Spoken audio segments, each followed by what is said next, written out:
Bago lang namulong ang akong mga kaubanan, mapasalamaton ko sa ilahang pagpadaya, sa ilang intensyon, sa ilahang dakong pagsabot, sa panaw, sa pagpangalagad, sa grupo sa hugpong ni Jose Dios.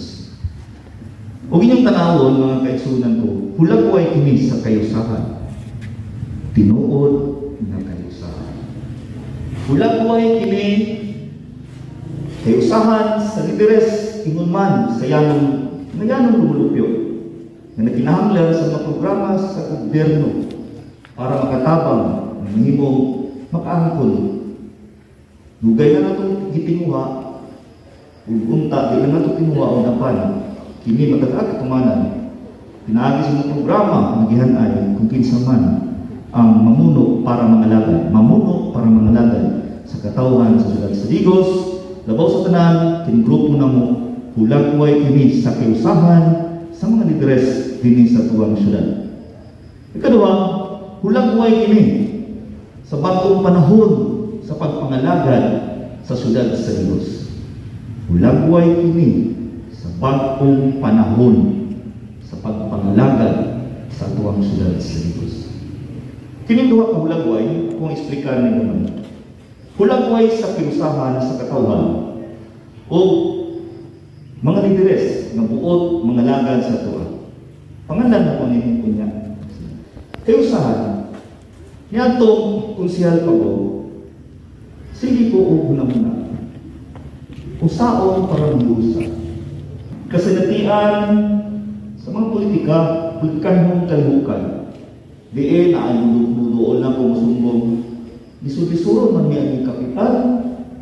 Kaya lagi identify man niya nga kagas na po'y pipila nga lisod-lisoron po sila kay identify sila sa abante.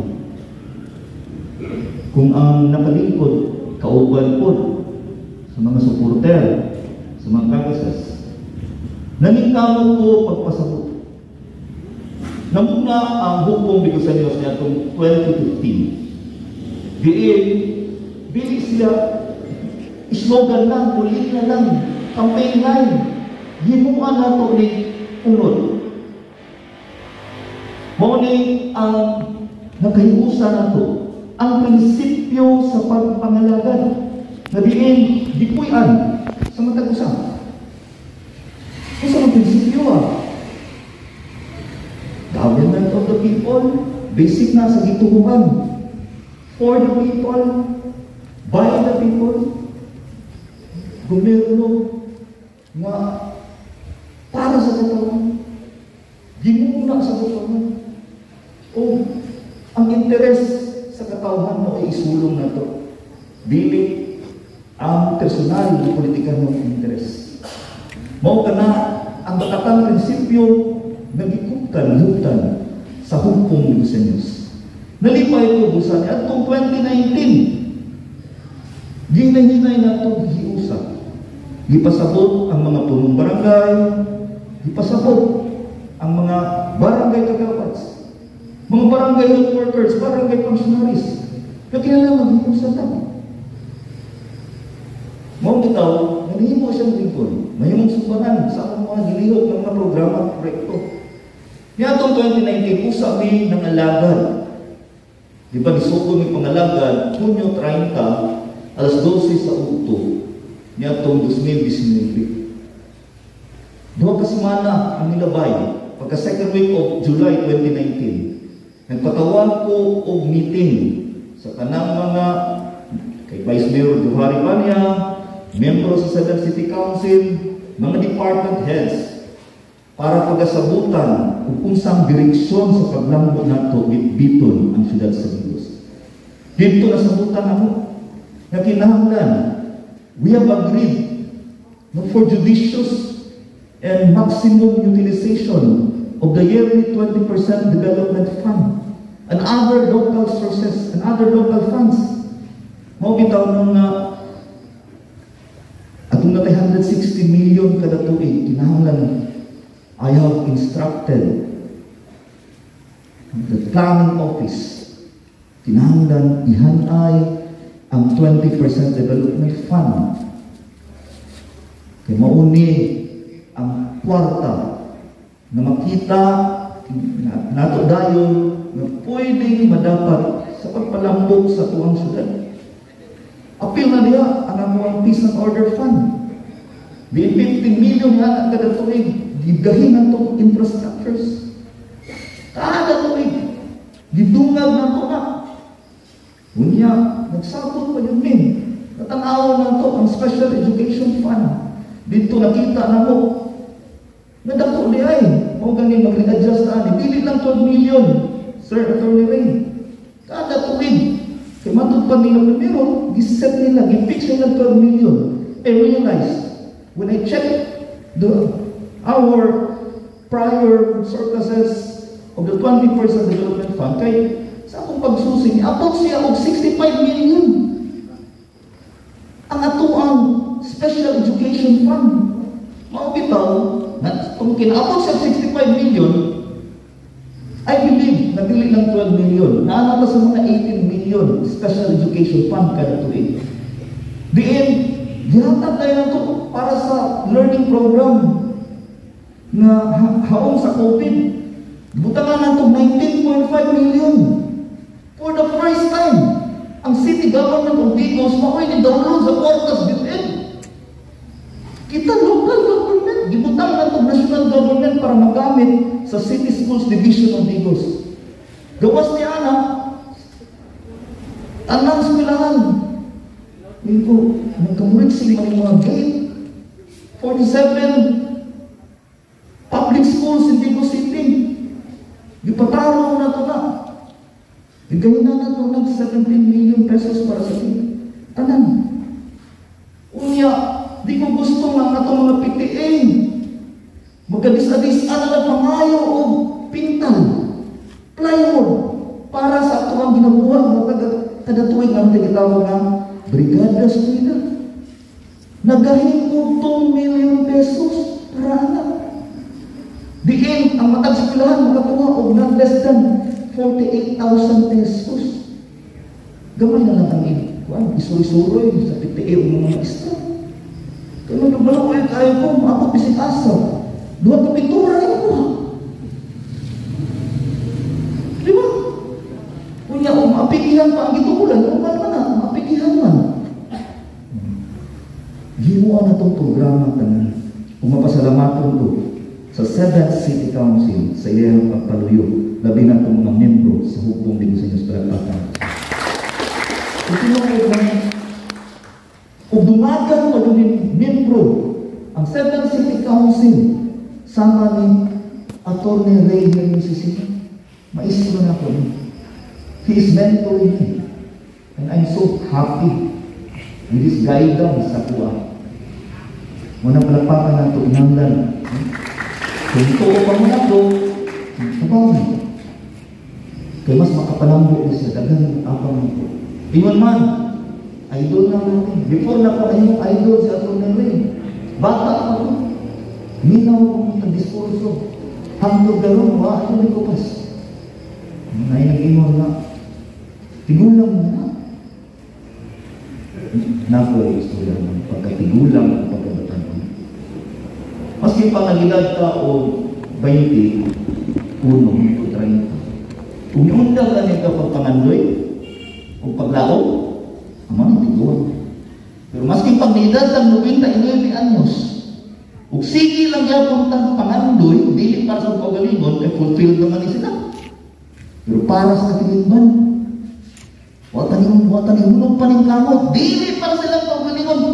Pero para sa umang buhay ng sugi, stay warm mata. Lumalapay ang mata.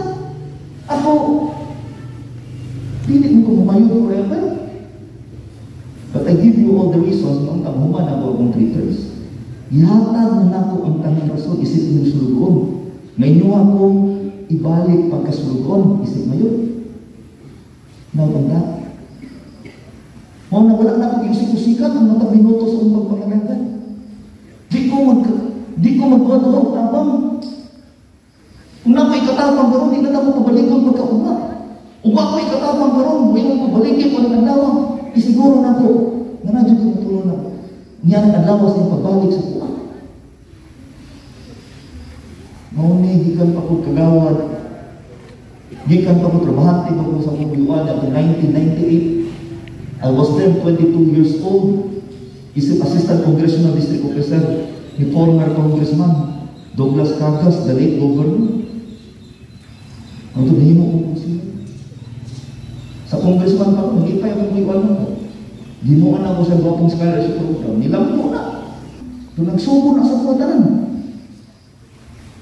Alam po ni Madam Congressman Dite, alipay ko, na-institutionalize. Karoon, di-adapt sa probinsya. Paghimo na kong konsihal na 2004. Naman yun eh, magpatabang ako sa legalidad. Maestro na po kami. Ito, Brother Attorney Ray, ito, mangi ko ano. Hindi ba natin ilabi kang former Mayor Boy Casa? Naging sigot si Mayor Boy. Gikan sa Manila. Ingon man ko sa inyo ha, kaniling niya, karoon niya, raise the standard of public service. Kanunay na ito, iangat ang kalidad sa serbisyo publiko. Na mga butang, kami nga mga dual naman eh. Kung iagi naman na ka na game mo nilang pamulitika, dahil ang politika, dahil ang pamulitika. Careful na sa mga words. Kanang politics, sama sa gingon ni Attorney Jules naman. It is the art of governance, of giving public service. That's politics in its real sense. Pero pamulitika, kanang ito humuon mong kontento sa mga nagdumala, sa mga butang, naging angay. So nakakapso naman ang inyong heart, naging ani lang dahil. So wala kang nag-explore on other possibilities. Kana mo na mga tiguang. Kung kanunay ganitong mag-explore para sa kayuhan sa inyong barangay, para sa inyong kayuhan sa inyong syudad, probinsya, sa nasod, maskin pa nag-edad na gandubin na inyong batanon lang yapon ka. That's why batanon si Atty. June sinamon palipakal ko. Kami pa doon, yung magandang napamatog anak. Dugay na ata naman yung giguyog at 2019 na ay mga dugubuan may nagkuyog ng meeting-meeting, kandidato na ito ni pagkakonsyal, kunyang may abot pa ng maayong balita sa kinabuhi na mahimong siyang manager sa Dasurito, OIC, nangis na. Brother, sunod na lang po eleksyon na lang kay kuwasan ng igra para ni sa kuwang professional upliftment diri sa Dasurito. Yung mga congratulate na ko siya. I wish you good luck. Ngayon karoon, kamagod na yung ayos ako nila. So, ay pagduwa-duwa niyo siya, bro, pwede na po. Mutanan ko ninyo. Pwede ba na ba sa atong datas? Atong sister, dami ka na strong. Mananan ko na inyo pwede ha? Okay. Duhara ba ning kuan, istoryang pamulitika, na ibutaw ng political statement. Yaan na ito na, mayroong panahon sa bagong politika. Hikling na mo. Na may mga pamaagis politika na maka-assure na me. Na mudawag me. But we go beyond that. Kiningon namin, panahon sa bagong pangalagad sa Digo City. Isa mo na siya. Kanang i-discover pa yung nemo ang unsay pwedeng mabuhat gamit ang atuang tinuring ng kwarta. Gitalimpan na nato, ulog-ulog, atik-atik, saan-saan. Nakahangay na nito na. Busa niya atong 2019, ingon mo na tapos. Kung saan hindi kita pukan sa konsihan? Primero, niingon si Ma'am Engineer Ducampo, inyo ang improve ang inyong executive legislative agenda. So, ito. Ito kasabot niyo. Kung saan man para lang compliance sa DILG or atuwa yun buhaton. Sunod, mandukan na ito minimum. Tarong mo ninyo, inyo ang i-refine ang comprehensive development plan sa Digo City. Kung saan ang comprehensive development plan? Kinatibok ang plano sa Paglambo. Pin na niya, asa itong dalan, asa itong tourism sites na pwede i-develop. unsay pamaagi, apila diha, ginauna nato, ang ekonomiya sa Digo City, dungang trabaho, dungang negosyo, asa ito ipinuna, apil na diha tanan. Mao to dito, nagkasabot ni primero sa nindot na visions. Tumong, tinguha, mao ning duha ka linya na gusto natong kanunay ninyo mahinungtuan kay mao ni naghulagway kung giunsa namo pagpangalagad, giunsa namo pagpangulo sa pagpangalagad isip inyong nasugoon din sa Digo City. Unang linya, himuong nato pinili na syudad ang Digo City para pagapuyan. Himuong natong piniling syudad para pagabisita, para pagnegosyuhan, pagkatrabahuan, o sa katapusan, piniling syudad para pagasuloy-suloyan. Kinilanggaan na objective nato o goal na giset nato. Himuan na namo ni plano kada tuig. Niningon man ni raise the standard of public service. Unsa man ni duha lang kay ako ang example ninyo sa second line. Raise the standard. Ay mo na tungtod. Stipot lang sa pagpataas sa tuang honorarium. Kung pataas ang honorarium ninyo, wala na ito tagai ang barangay tano, hindi kumpleto. So, di una sa nato, itagaan sa nato sila. Moto na, di una sa nato. Alangan, receive ng BHW tano, taas na. Zero, diyan po si lupong tagapamayapa. Walang iwanan. Huwag ganun. Huwag ganun. Moto na, iwan na ito, nagsugod sila ito. I-improve na ito na tanan. Na may kakulian na lang na it's more of the documents, the attaching papers. Ayaw mong tuwa ng nagdagandagang istorya. Kailan naman ako? Mahimo ng tagbarat. Igupuhan kayo sa kuwang konsihan ka po. Karoon na ng mamayo ito, magpaparat na naman po. No, ang istoryahan. Sige, ilahan lang ito. Tutuki lang po ninyo. Kung una-una lang ito, kung sa'yo nahin mo ato nila, kung sa'yo nahin mo na mo, diyan lang mo desisyon. Kapo na kita na istorya ay. Yang nabitbit sa istorya, utro pa pong barat. Susiya sa itong galingan mo. Sige, pangban niya. Para lang dyan mo ang dautan, para lang dyan di maganahan. Pwede ba ito lang di mo maganahan ako? Kasi kung saan nila istorya, para lang ito magbuto, para inglan na lang maayos sila. Hindi ko gusto magkumpara. Pero usahay, sila may nagsugod namin. Mula na anak ko ang pwede nga mapaabot sa inyo. Basta bihatag na nako ang mga maayong rason na ako inyong ipadayon sa pagpangalagad isipin ninyo. So, example, raise the standard of public service. Kung anak to o honorarium, di ka honorarium mag-its na pulo lang o tanon, kani suporta kami sa city, kinagaling di ang barangay po. Kani honorarium, obligasyon nila sa barangay, ang honorarium sa mga barangay functionaries, kaya mo na ito ang obligasyon sa city, abili na mo BHW. Kung saan naman mo? CHW. Kung ako ang obligasyon ang paghatag o para sa mga barangay tanon, abili na mo barangay tanon.